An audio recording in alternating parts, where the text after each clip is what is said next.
Dear students, our fifth topic is Indian Constitution adopted many institutional details and procedures from different countries.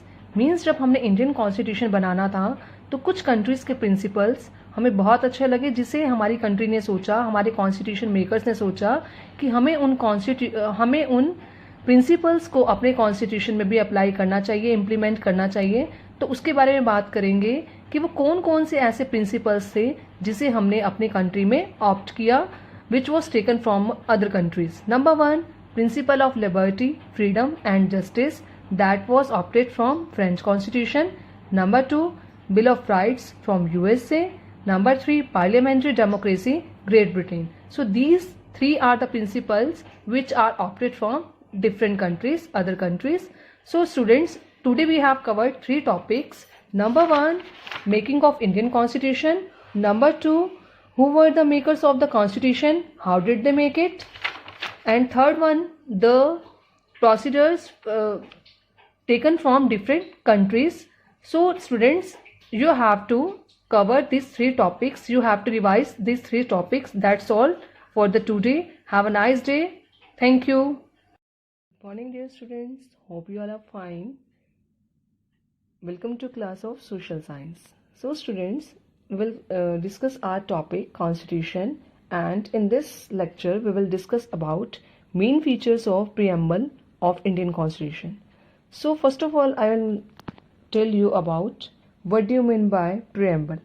Preamble means introductory statement of basic value of Constitution.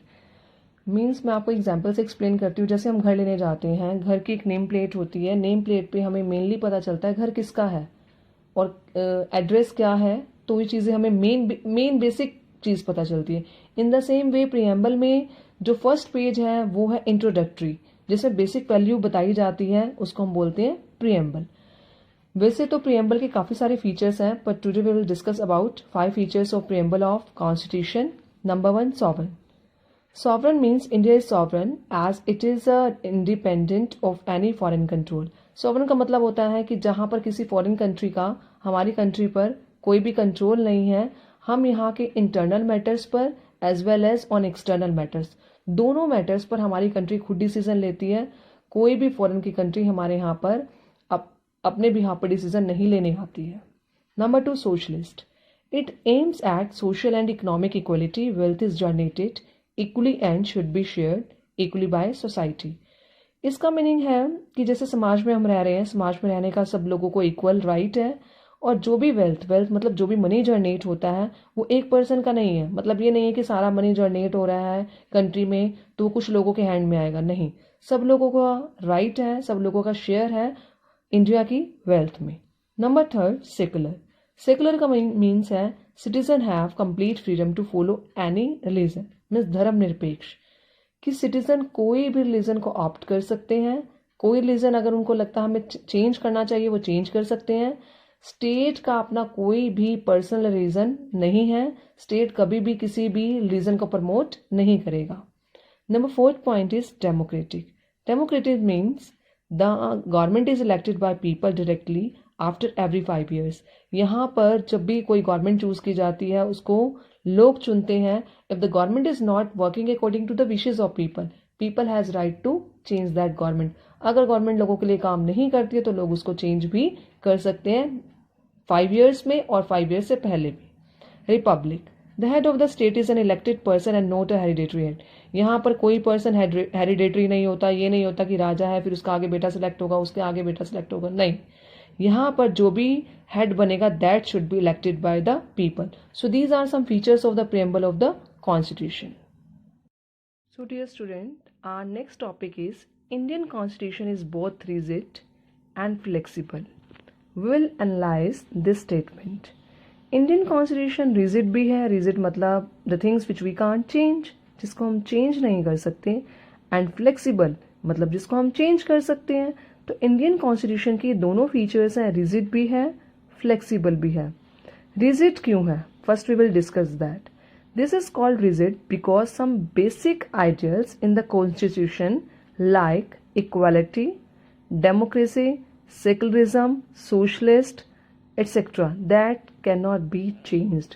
जो हमने features पढ़े हैं constitution मतलब preamble of constitution के, वो features they will never change.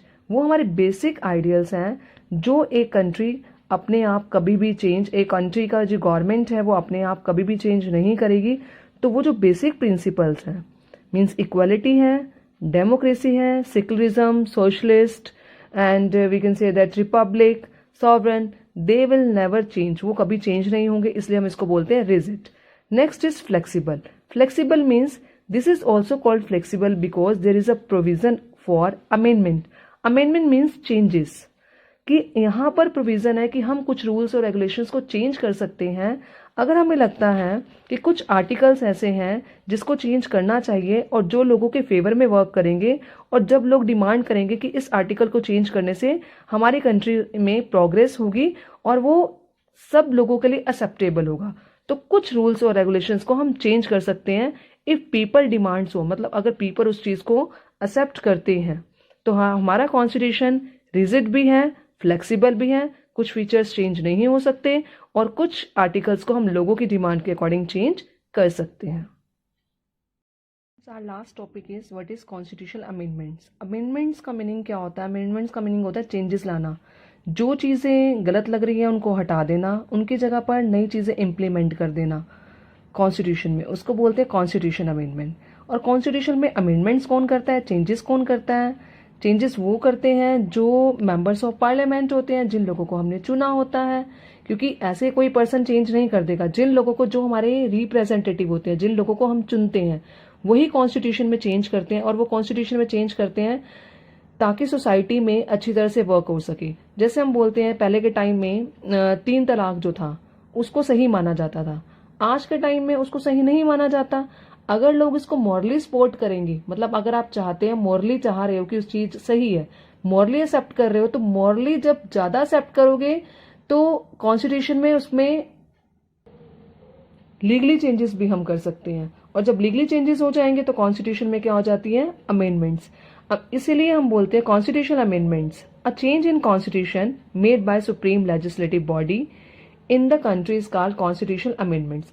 तो constitution amendments की importance क्या है? It can be change according to the needs of the people. अगर लोगों को लगता है कि लॉ पहले के टाइम में सही माना जाता था, अब के टाइम में नहीं माना जा रहा, तो उसको हम हटा सकते हैं। या अब के टाइम में अगर आपको लगता है कि इस लॉ को चेंज करने से सोसाइटी के लिए वेलफेयर होगा, तो उसके लिए भी हम चेंजेस करेंगे। कुछ कॉन्स्टिट्यूशन में जो पहले के टाइम में मिस्टेक्स हुई थी, जो शॉर्ट कमिंग्स थी, जो कमियां थी, वो भी रिमूव हो सकती हैं, तो इसलिए हम कॉन्स्टिट्यूशन में चेंजेस करते हैं।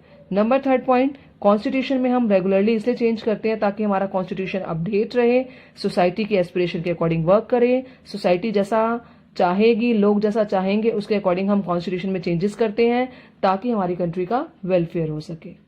So this is called constitution amendments and its importance.